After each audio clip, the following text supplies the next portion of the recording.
안녕하세요. 오늘 발표를 맡게 된 파인VT 소속 연구원 오윤석입니다. 오늘 알아볼 논문은 Deep Anomaly Detection Using Geometric Transformation이라는 논문이고, 네, 이것도 저번 발표와 마찬가지로 그 비정상 탐지 관련한 논문입니다. 목차는 개요, 본문, 결과, 그리고 코드 리뷰로 구성했습니다. 네, 처음에는 첫 챕터는 개요입니다.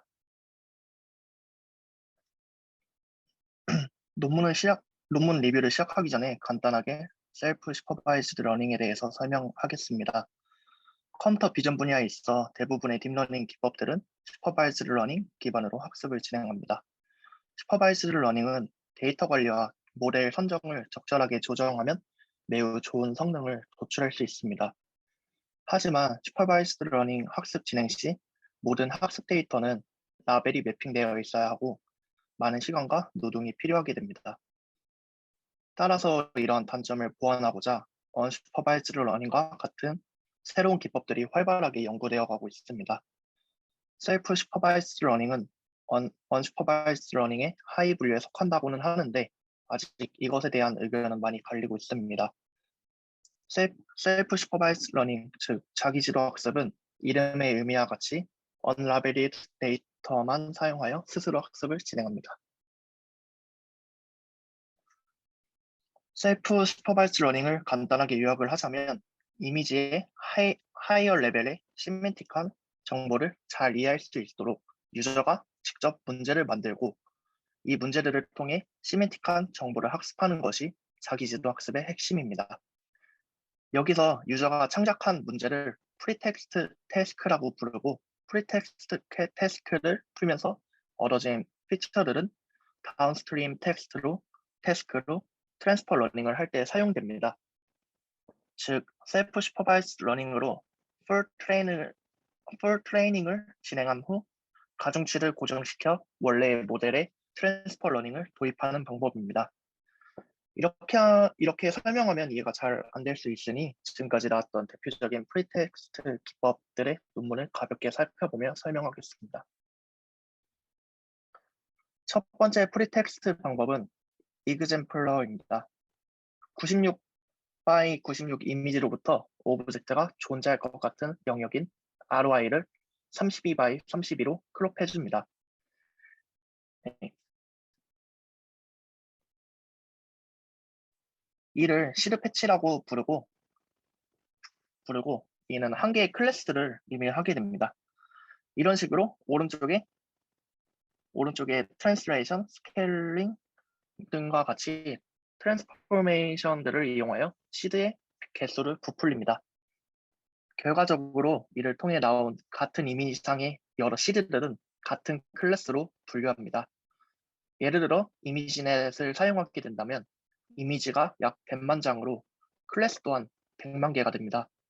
따라서 학습의 난이도는 매우 높아지게 되고 이와 같이 같은 클래스 내 데이터가 많이 존재하는 데이터들은 이그젬플러를 사용하기에는 적절치가 않습니다. 다음 논문은 이그젬플러의 단점을 포함한 릴레티브 패치 로케이션입니다. 위 이미지를 보면 한 장의 이미지로부터 3x3 그리드를 통해 패치를 크롭하게 됩니다. 나머지 패치를 랜덤하게 가지고 왔을 때 모렐은 가운데 패치 기준으로 크롭된 패치가 몇 번째 위치하게 되는지 예측하게 됩니다.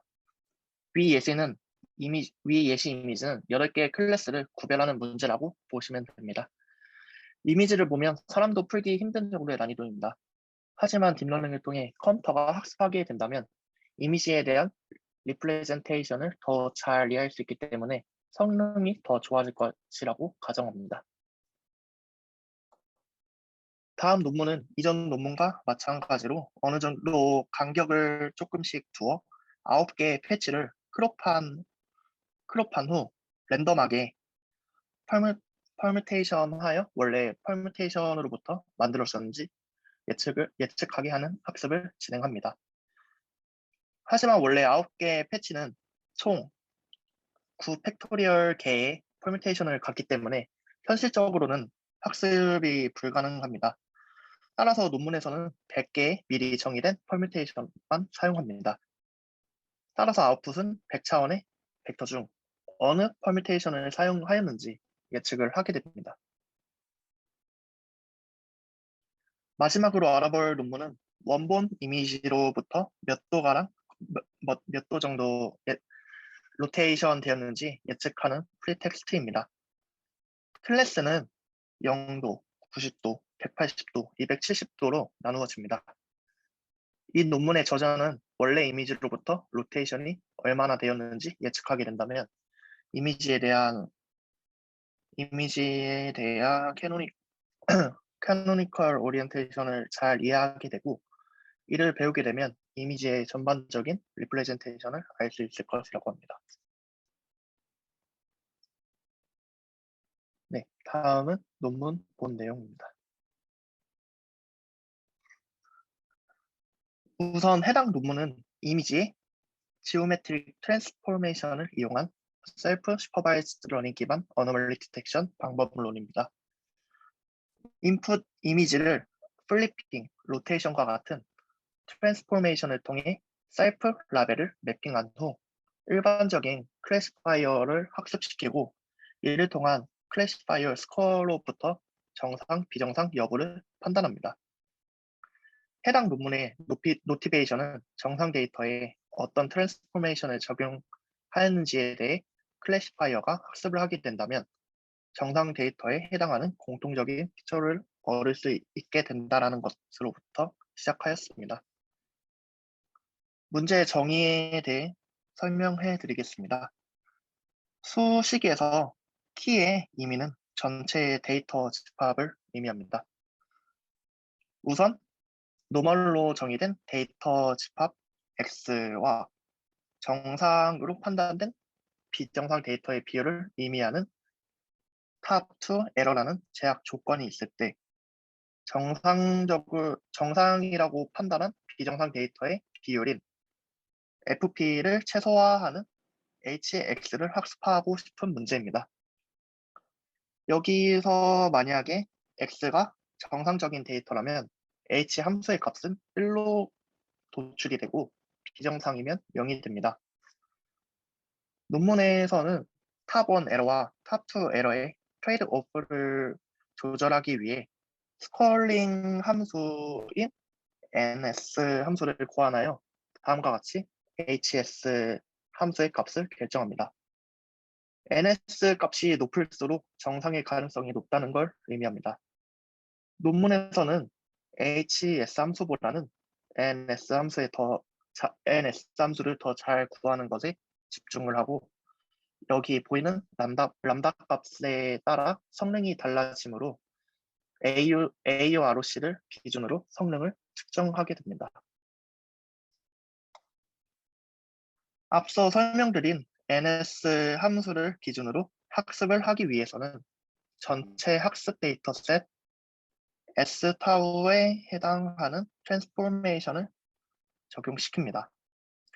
S타우는 트랜스포메이션을 적용시킨 학습 데이터셋과 학습 데이터셋 R과 매핑된 인덱스를 의미를 하고요. 학습 시 ST에 대해 어떠한 트랜스포메이션이 적용되었는지 예측하기 위해 일반적인 멀티클래스 클래시피케이션과 같이 크로스 엔트로피 로스를 적용시킵니다. 그리고 나서 인퍼런스 할 때는 테스트 데이터에 대해 모든 트랜스포메이션을 적용해 얻은 T개의 이미지를 각각 클래시파이어에 적용을 하고 이를 통해 얻은 T개의 소프트맥스 벡터를 이용해 NS를 계산을 하게 됩니다. 여기에서 NS 함수를 계산하는 방법은 추후 설명을 해드리겠습니다. 아래 소식은 트랜스포메이션에 대한 정의입니다. 트랜스포메이션은 크게 세 가지로 정의가 됩니다. B는 좌우를 대칭하는 것을 의미를 하고요. 어, SH와 SW는 각각 이미지를 0.25배씩 상하 좌우로 옮기기를 의미하고 K는 90도씩 로테이션 하는 것으로 해당 트랜스포메이션을 모두 적용하면 한 개 이미지로부터 72개의 라벨을 가진 데이터를 얻을 수 있습니다. 네, 다음은 NS 함수에 대한 정의입니다. 어, 우선 K개의 트랜스포메이션이 존재할 때 인풋 이미지 X에 대한 아웃풋인 Y는 클래시파이어의 소프트맥스 벡터가 됩니다. 그리고 NS 함수를 다음과 같이 각 트랜스포메이션에 대해서 타우 I 함수에 대한 로그 라이클리후드를 더한 값으로 정의를 하게 됩니다. 그리고 이때 Y 함수를 디리클렛 분포를 따르는 조건부 확률로 정의를 합니다. 이때 디리클렛 분포는 모든 xi의 합이 1을 만족할 때 여기 보이는 4번식을 4번식을 갖게 되고 여기서 베타 알파는 정교화 함수로서 5번과 같은 값을 가지게 됩니다. 따라서 디리클렛 분포를 이번에 대입을 하게 된다면 6번과 같은 식을 갖게 되고 여기 앞에 두 개는 5번과 식이 같아짐으로 삭제가 되면서 최종적인 7번과 같은 식을 얻을 수 있습니다. 최종적으로 정리하면 훈련 데이터의 소프트맥스 결과를 통해 디리클레 분포의 파라미터를 추정하고 이를 통해 NS 함수를 도출을 하게 됩니다. 앞서 설명드린 NS 함수와 같이 노멀리티 스코어를 구할 수도 있는데 이보다 더 단순한 방법도 존재합니다.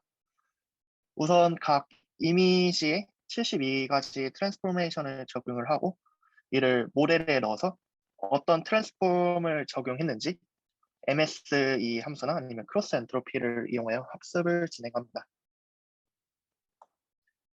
테스트 과정에는 이미지가 들어왔을 때 그 이미지에 대한 확률 값이 나오게 됩니다. 이 이미지의 72개의 확률에 대해 최대 확률을 다 더해주면 어노멀리 스코어가 나오게 됩니다. 네, 다음은 논문에 대한 결과입니다. 실험은 10개의 클래스에 대해 한 가지 클래스를 결정을 합니다. 그리고 데이터 어그멘테이션을 시켜 모델에 집어넣습니다. 성능 중 가장 큰 비중을 차지한 트랜스포메이션은 로테이션이라고 합니다. 전체 트랜스포메이션 중 약 90% 영향이 있다고 합니다. 그리고 표를 보시면 아시겠지만 다른 모델에 비해 성능이 월등히 높아진 모습을 확인할 수 있습니다. 다음은 코드 리뷰입니다. 전체적인 코드 리뷰보다는 해당 논문의 핵심인 지오메트릭 트랜스포메이션과 노멀리티 스코어를 중심으로 살펴보겠습니다. 우선 트랜스포메이션을 위한 클래스입니다. 트랜스레이션 X와 Y는 얼마나 시프트 할지 결정하는 변수입니다. 여기 create transformation list 메서드를 보시면 포먼을 통해 총 72가지 경우에 해당하는 트랜스포메이션을 저장을 해줍니다. 그리고 나서 affine transformation이라는 클래스의 기체를 생성해 줍니다. affine transformation의 콜 데코레이터를 보시면 이 부문마다 이미지 행렬인 레즈X의 트랜스포메이션을 적용하여 리턴을 해줍니다. 다음은 노멀리티 스코어입니다. 인풋 이미지를 모델에 넣어주고 아웃풋에